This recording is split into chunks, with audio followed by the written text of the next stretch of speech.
बिस्मिल्लाहिर्रहमानिर्रहीम। अस्सलाम वालेकुम नाज़रीन, आप यूट्यूब चैनल देख रहे हैं। मैं इमरान खान हूँ। बहुत इंपॉर्टेंट खबरें और सबसे बड़ी खबर जो है वो पाकिस्तान तहरीक इंसाफ के बानी चेयरमैन इमरान खान साहब के हवाले से है। और ये खबर सब इसका इंतजार कर रहे थे क्योंकि 3 तारीख से लेकर 3 अक्टूबर 2024 से लेकर अब तक इमरान खान साहब से किसी की मुलाकात नहीं हुई थी और 19 अक्टूबर को इमरान खान साहब से मुलाकात हुई है। सबसे पहले तो पाकिस्तान तहरीक इंसाफ का जो वफद बाहर आया, उनके चेहरों को देखकर अंदाजा हो रहा था कि उन्हें काफ़ी टफ टाइम मिला है इमरान खान साहब की जानिब से। सबसे पहले मैं आपको ये बता देता हूं कि जब अंदर जाने की कोशिश कर रहे थे तो 2 लोगों के बारे में कोशिश की गई कि ये इमरान खान साहब से ना मिले। एक बैरिस्टर सलमान अकरम राजा साहब और दूसरे हामिद रजा काज़मी साहब। हामिद रजा काज़मी साहब जो हैं वो बड़े जिदार किस्म के आदमी हैं, बड़े खुले डुल्ले आदमी हैं और बहुत ही ज़बरदस्त किस्म के पोलिटिकल आदमी हैं। उन्हें इस बात से फ़र्क नहीं पड़ता कि फसाइयत कितनी भी बढ़ जाए, वो मुकाबला करने के लिए, मार खाने के लिए, परेशानियां उठाने के लिए ऐसा लगता है कि वो तैयार है। उनकी फैमिली ने बहुत ज़्यादा सेक्रीफाइस भी किया है। बहुत सारे ऐसे लोग हैं, मैं मुस्तकबिल में आपको बताऊंगा किन किन के साथ क्या हुआ। लेकिन साहबजादा हामिद रजा साहब जो हैं वो एक खालिस पॉलिटिकल वर्कर हैं और उनके वालिद साहब ने उनकी ज़बरदस्त ट्रेनिंग की थी। उनको रोका गया क्योंकि ये उस लेवल के आदमी के अंदर जाएंगे तो कॉम्प्रोमाइज़ नहीं करेंगे। वो खुलकर इमरान खान के साथ बात करेंगे, जनाब ये बात हुई है, खान साहब ये मेरी असेसमेंट और ये चल रहा है। उनके पॉलिटिकल एनालिसिस बहुत ठीक होता है। दूसरा जो है वो सलमान अकरम राजा साहब हैं, वो आपको पता है कि वो किस लेवल के आदमी हैं, तो उनको भी कोशिश की गई कि रोका जाए क्योंकि पाकिस्तान तहरीक इंसाफ ने कल रात की जो पॉलिटिकल कमेटी की मीटिंग थी उसमें ये तय कर लिया था कि किसी सूरत भी सलमान अकरम राजा साहब के बगैर किसी और को नहीं जाने दिया जाएगा। बाकी जाए लेकिन इनको जाने दिया जाएगा, इनसे मुलाकात करवाई जाएगी और यही बाद में प्रेस कॉन्फ्रेंस भी करेंगे। ये तहरीक इंसाफ ने तय किया था। बहरहाल उनको भी रोक दिया गया तो इसके ऊपर एहतजाज हुआ। बिलाखिर फिर 5 बंदे मिलने के लिए इमरान खान साहब को गए। 5 बंदों के बारे में मैं आपको बता देता हूँ। एक तो बैरिस्टर गौहर जो चेयरमैन है, असद कैसर साहब गए पाकिस्तान तहरीक इंसाफ से, और अली जफर साहब गए, और फिर सलमान अकरम राजा साहब और हामिद रजा काज़मी साहब।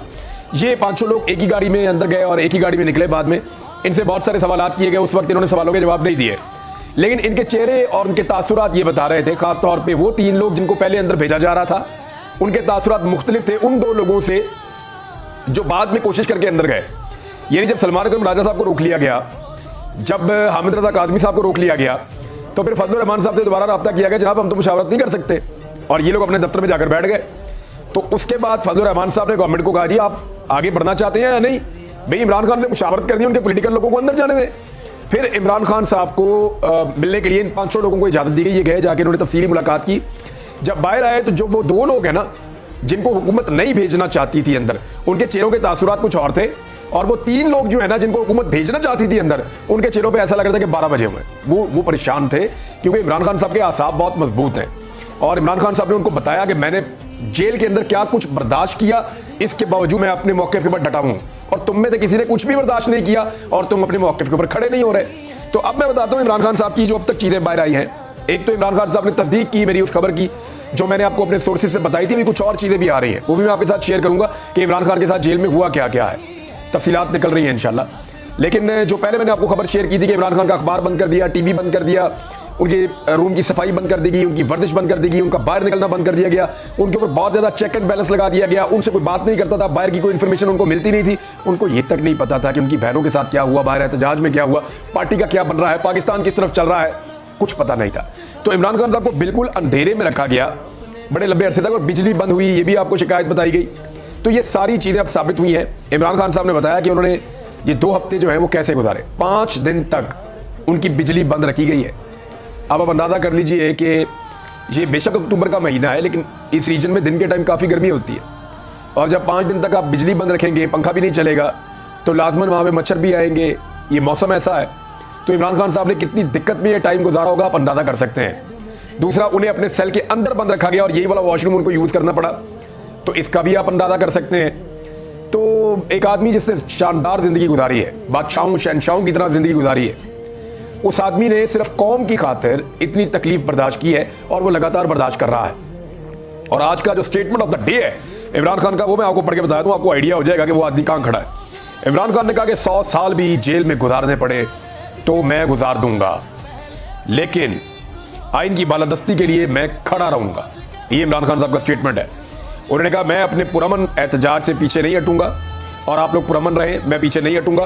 कौम की इज्जत और खुद मुख्तारी पर कभी कंप्रोमाइज नहीं करूंगा। यह है जनाब इमरान खान साहब का स्टेटमेंट। उन्होंने कहा जो भी तरमीम के हक में वोट देगा पाकिस्तान से गद्दारी करेगा। और साथ इमरान खान साहब ने कुछ लोगों को बुलाया मुलाकात के लिए, 4 बंदे बुलवाए उन्होंने। और ये जो 4 बंदे अंदर जाएंगे तो आपने इनके चेहरे देखने हैं। जब ये बाहर आएंगे तो बेशक ये चेहरे पे झूठी मुस्कुराहट सजाने की कोशिश करें, लेकिन आपको नजर आ जाएगा कि इनके साथ इमरान खान साहब ने किस तरह की बातचीत की। आपको आइडिया हो जाएगा बॉडी लैंग्वेज में। गंडापुर साहब को बुलाया इमरान खान साहब ने, उमर अयूब साहब को बुलाया इमरान खान साहब ने, शिबली फराज साहब को बुलाया इमरान खान साहब ने, और अहमद खान भच्चर को बुलाया इमरान खान साहब ने। देखिए मुझे जो समझ आ रही है, तो गंडापुर साहब के साथ जो कुछ भी हुआ, इमरान खान साहब, मेरी जो अंडरस्टैंडिंग है, इमरान खान साहब थोड़ा सा अग्रेसिव जरूर हैं, लेकिन वो उतनी अक्लमंद भी है। वो गंडापुर साहब को बुलाएंगे और उनके सामने ऑप्शंस रखेंगे और उन्हें कहेंगे कि भाई तुम जाओ और जाकर ये बताओ कि तुम्हारे साथ क्या हुआ, यानी इन हकायक को अब खोलना शुरू करो। तो गंडापुर साहब को अब फ्रंट फुट पे आना पड़ेगा। इमरान खान साहब ने गंडापुर साहब को गालिबन इसलिए बुलाया है। उमर अयूब साहब क्योंकि अपोजिशन लीडर है, तो उमर अयूब साहब को बुलाया कि कौमी असम्बली में अपने अराकीन को कैसे कंट्रोल करना है, और शिबली फराज साहब को बुलाया कि सेनेट के अंदर आपने अपने सेनेटर्स को कैसे कंट्रोल करना है।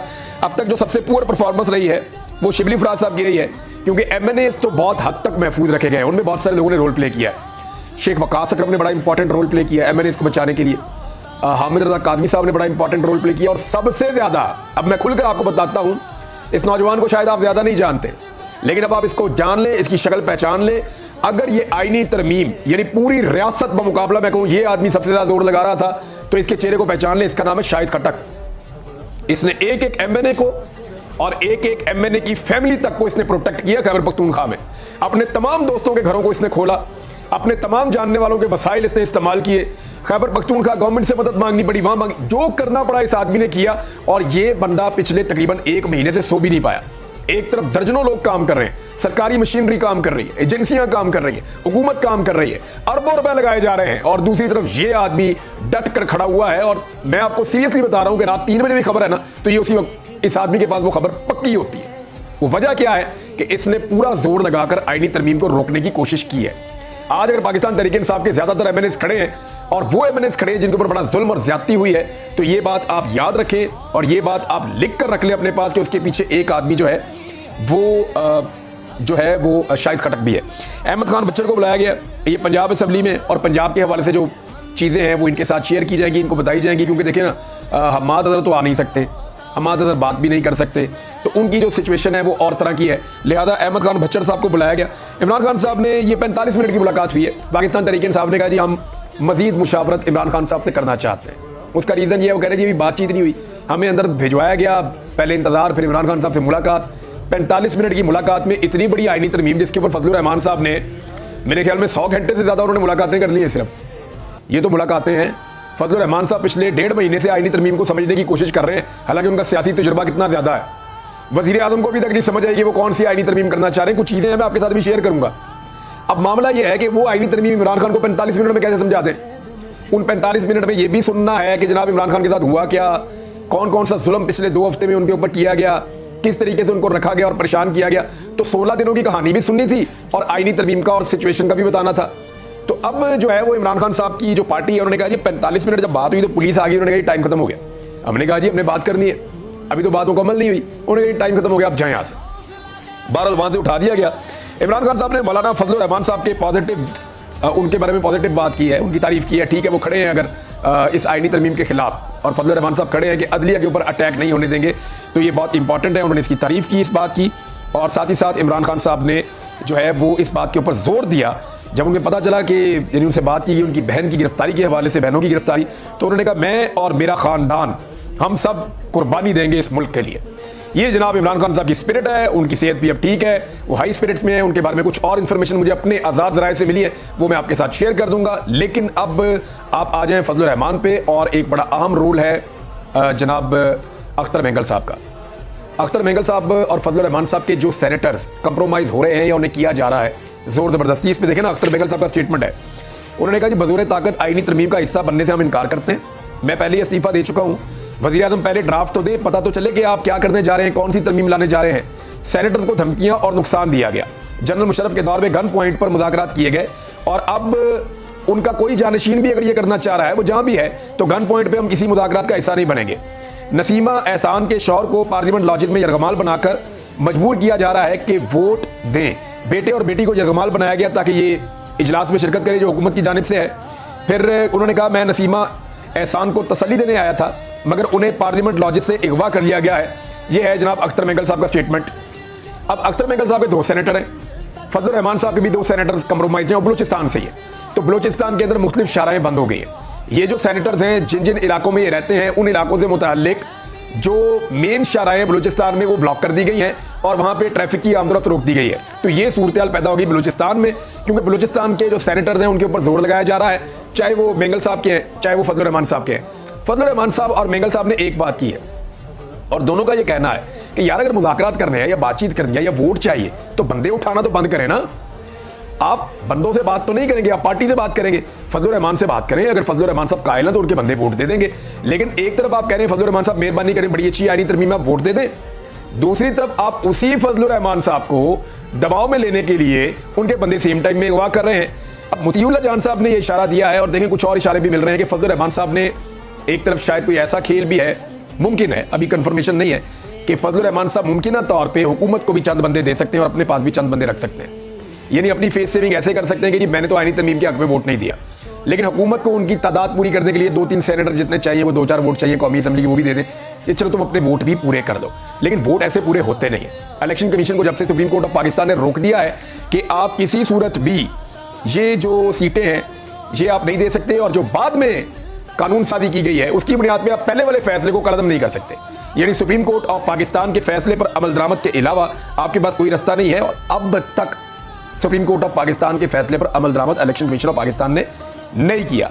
इस हवाले से बहुत सारे जो तजज़ियाकार हैं उनका ये कहना है कि 10 जजेस 8 जजेस खत लिख सकते हैं और फुल कोर्ट का इजलास भी बुला सकते हैं और इंतजामी साइड पर मीटिंग भी बुलाई जा सकती है, और कादी फायद ईसा साहब के लिए एक मुश्किल क्रिएट हो सकती है, और हो सकता है कि आने वाले दिनों में जजेस इसके ऊपर रिएक्ट करें। लेकिन ये दिन अभी होंगे और मंडे से पहले पहले हुकूमत चाहती है ये आईनी तरमीम हो जाए। उसकी वजह यह है कि मंडे को 8 जजेस दोबारा सुप्रीम कोर्ट ऑफ पाकिस्तान में पूरे हो जाएंगे जिनके फैसले पर अमल दरामद नहीं हो रहा। तो वो एक नई सिचुएशन क्रिएट हो जाएगी। और खास तौर पे याद रखिएगा कि जो प्रैक्टिस एंड प्रोसीजर कमेटी है जो ये फैसला करती है कि बेंच कौन सा बनेगा और बेंच की नौयत क्या होगी और कौन सा केस किस बेंच में लगेगा, उसके अंदर एक तरमीम की गई थी सदारती ऑर्डिनेंस के जरिए से जिसपे जजेस ने तहफ्फुज़ात का इजहार किया था। अब ये मामला अगर खुल जाता है तो 63A पे कादी फायद ईसा साहब ने जो किया वो भी कलअदम हो सकता है। बहरहाल इस आईनी तरमीम में इंपॉर्टेंट चीजें जो हैं मैं वन लाइनर आपको दोबारा बता देता हूं जो चीजें होने जा रही हैं जिनको रोकना है। नंबर 1, अपनी मर्जी का जज चीफ जस्टिस लगाएगी हुकूमत, अपनी मर्जी का जज लगाएगी चीफ जस्टिस। नंबर 2, आईनी बेंच अपनी मर्जी का बनाएगी हुकूमत, यानी अपनी मर्जी के जजों को मिलाकर एक आईनी बेंच बना देंगे, वो जज इनकी मर्जी के मुताबिक आईनी केसों के फैसले करते रहेंगे। नंबर 3, जो जजेस हैं उनके तबादले किए जाएंगे एक अदालत से दूसरी अदालत, जो जज पसंद है उसको उठा के कहीं दूर दराज अदालत में वहां पे गवा देंगे। इंसानी हकूक का खात्मा हो जाएगा इस आईनी तरमीम के जरिए से, और मिलिट्री कोर्ट्स जनाब वो सिविलियन का मिलिट्री ट्रायल शुरू हो जाएगा। आर्मी चीफ की तौसी यानी उनकी मुद्दत मुलाजमत में अगर तौसी करनी है या एक्सटेंशन देनी है, ये वाला मामला, और अगर आर्मी चीफ को उनके उहदे से हटाना है बरतरफी वाला मामला, ये इख्तियारात वज़ीर आज़म से लेकर वज़ीर आज़म को फारिग कर दिया जाएगा और एक ऐसी कमेटी को ये इख्तियारात दे दिए जाएंगे जो कमेटी वैसे ही एक फूंक की मार है, यानी वो कमेटी तो आप समझ ले बराए नाम ही है। यानी ये इख्तियारात पूरे के पूरे वापस उन्हीं के पास चले जाएंगे जिनको ये इख्तियारात चाहिए। तो सूरत हाल जनाब ये बन जाएगी। अब फजल रहमान साहब ने और अख्तर मेंगल साहब ने कहा जी पहले सारे बंदे वापस करो, तो उसके बाद फिर हम आपके साथ बातचीत करेंगे। ये है जनाब सूरत हाल जिस तरमीम के लिए पहले से ताकत का इस्तेमाल किया जा रहा है, जोर और जबरदस्ती की जा रही है। आप अंदाजा करें उस तरमीम के अंदर कितनी मेलाफाइडी होगी, कितनी बदनीयती होगी, ये सारी चीजें जो हैं वो अब देखनी पड़ेंगी आपको। इमरान खान साहब ने फिलहाल तो इनको ट्रक की बत्ती के पीछे लगाया। पाकिस्तान तहरीक इंसाफ कह रही है जी हमें इमरान खान साहब से मजीद बातचीत करनी पड़ेगी। और ख्वाजा आसिफ ने कहा जी कौन से बंदे अगवा हो रहे हैं, जो बंदे अगवा हैं उनके नाम बता दें। तो ख्वाजा साहब मैं अगवा हूँ, सबसे पहले मेरे से तो पूछ लें मुझे कौन उठा के ले गया था, मेरे से तो पूछ लें कि मैं कहाँ अगवा रहा हूँ। आपके चीफ जस्टिस ऑफ पाकिस्तान में जरूरत नहीं है कि मुझे बुलाकर पूछे कि मुझे कौन उठाकर ले गया था और मैं कहाँ पे अगवा रहा हूँ। नंबर 1। नंबर 2, ख्वाजा साहब मैं आपको नाम दे देता हूँ MNAs के, और MNAs से मेरी बात हुई है। MNAs ने मुझे अपने मुंह से बताया 7 MNAs पाकिस्तान तहरीक इंसाफ के जिनको अगवा किया गया था सितंबर की मिड में ताकि आईनी तरमीम करवाई जा सके। अब अगर आपने नहीं मानना तो एक अलग बात है। आपके मुखालिफ जो उस्मान डार और उमर डार है ना, वो दोनों भी अगवा हुए थे। जरा उनसे पूछ लें उनके साथ क्या हुआ था आपके अपने हल्के के अंदर, और आप उनकी वालदा से इलेक्शन भी हारे हुए। तो ख्वाजा साहब जो है वो झूठ पे झूठ बोल रहे हैं। बिलावल, इसहाक डार, मोहसिन नकवी, जरदारी, शहबाज शरीफ, ये सारे मौलाना फजल रहमान साहब के घर के चक्कर लगा रहे हैं।